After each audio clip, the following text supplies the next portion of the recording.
বললে অন্তর রিল্যাক্সড হয়। আপনি আপনারা জিজ্ঞেস করেন হুজুর ভিতরে ভালো লাগতেছে না, সত্য কথা বলেন 2 দিন দেখবেন মন ভালো হয়ে গেছে। এগুলো সাইকোলজিক্যাল অনেক ইমপ্যাক্ট করে। আপনি যখন সত্য কথা বলবেন, আপনি যখন মিথ্যা বলবেন সাময়িকভাবে আপনার মনে হবে যে ধরুন বাঁচ গিয়া নেই, আপনি নেই বাঁচবে। আপনি মিথ্যা বলবেন, এটা আপনার ভিতরের জগৎকে এক ধরনের করে ফেলবে। আপনি দেখবেন ভিতর থেকে বাসায় এসে মারামারি কাটাকাটি বোনের সাথে, ভাইয়ের সাথে, বাবার সাথে রিঅ্যাক্ট করতেছেন কেন?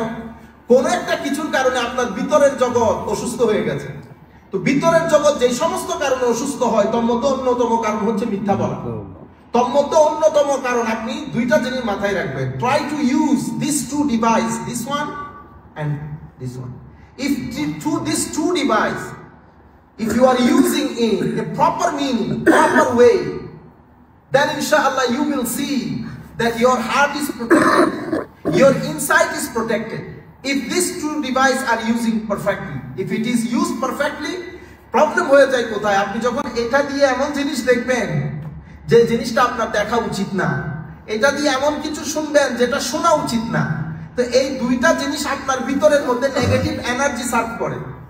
এটা ভিতর জগৎ তখন নেগেটিভ এনার্জি হয়ে যায়। আম যেমন গন্ধ হয়ে গেলে গন্ধ বের হয়, তো এখান থেকে গন্ধ বের হবে না, এখান থেকে কি বের হবে? অশান্তি। অশান্তি মানে এটাকে আপনি ডিপ্রেস করে ফেলেছেন। তাইলে সেই কারণে আমরা যথাসাধ্য চেষ্টা করবো জবান দিয়ে যেন মিথ্যা না হয়, মিথ্যা না বলি। আমরা অনেক সময় বানিয়ে বানিয়ে মিথ্যা বলি। আমরা অনেক সময় 2-4 বন্ধু মিলে কথা বলি, অথচ এক ব্যক্তি কথা বলে নাই, বলে বলে চালাই দেই, ঠিক আছে? আবার মজা খান মিথ্যা বলি। মনে রাখবেন, যারা ফেস রিড করতে পারে, যেমন আমরা পুলিশে জব করার সময়টা আমাদেরকে শিখাইছিল, এটা ভেরি ইজি। আপনি মিথ্যা বললে যে ব্যক্তি ফেস রিড করতে পারে সে ইজিলি বুঝতে পারবে আপনি মিথ্যা বলতেছেন। আপনি আমার সামনে কথা, আমি বলি না বিদায়, কিন্তু বললে আমি মেইনলি আমি 75% বুঝি আপনি সত্য বলতেছেন না মিথ্যা বলতেছেন। কারণ ফেস আল্লাহর এক আজীব সৃষ্টি। ওরা যখন আমাদেরকে জিনিসগুলো পড়াইতেছিল, আজীব আল্লাহর দুনিয়া। আমাদের দেশে তো সত্য কথা বল, মারতে মারতে পুলিশওয়ালা পাগল করে ফেলে, ঠিক না? হেমন দেয়ানি দেয়, আরো ওটার জন্য পয়সাও নেয়। তো এখানকার লোকেরা তো মারতে হয় না।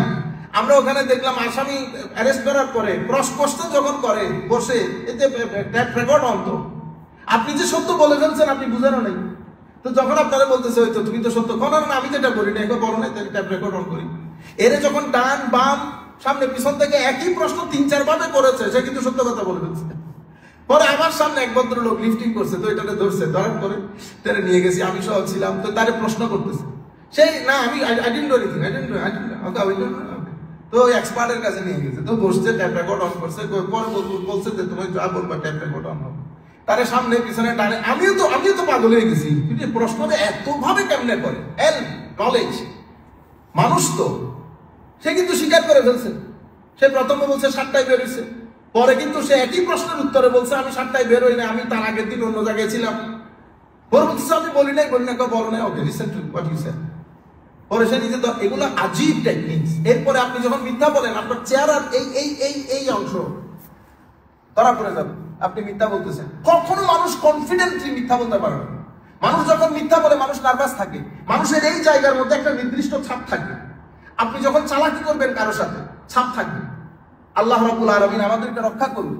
আমি এটা আবার ওয়াজের জন্য আপনাদেরকে বলতেছি না, আমরা সবাই একই নৌকার মাঝি। আল্লাহ আমাদের সবাইকে সত্য কথা বলার তৌফিক দান করুন। আমিন আমিন ইয়া আল্লাহ ইয়া কারীম। আন সাহাল বিন হানিফ হুনাইফ রাদিয়াল্লাহু আনহু আন্না নবী সাল্লাল্লাহু আলাইহি ওয়াসাল্লাম قال من سأل الله سبحان الله بلغه الله منازل الشهداء وإن مات على فراشه رواه مسلم وابو داউদ। ইমাম মুসলিম শরীফের মধ্যে, ইমাম আবু দাউদ শরীফের মধ্যে বর্ণনা করতেছেন, হযরত সাহাব বিন হুনাইফ বলতেছেন আমার নবী ইরশাদ করেছেন মান সাআলাল্লাহ শাহাদাতা বিসিদকিন, যেই ব্যক্তি একেবারে অন্তর থেকে আল্লাহর দরবারে শাহাদাতের মৃত্যু কামনা করে, অন্তর থেকে রাত দিন চায় আল্লাহ তুমি আমাকে শাহাদাতের মৃত্যু দান করো, এই ব্যক্তি যদি তার বিছানায় মারা যায় আমার আল্লাহ তাকে শাহাদাতের দরজা দেবেন। সুবহানাল্লাহ। আল্লাহর দরবারে সে শহীদ হবে। বলেন তো দেখি কিসের কারণে?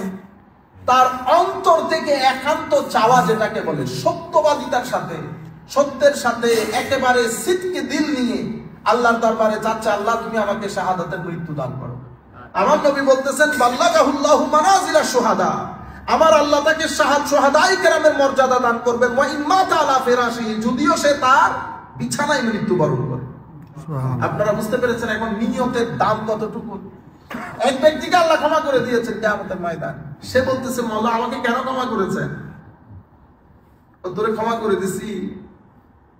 আল্লাহ আমি তো করতে পারি না এই কাজ, মানে আমার তোর ওই জিনিসটা খুব ভালো লাগতো। কোনটা?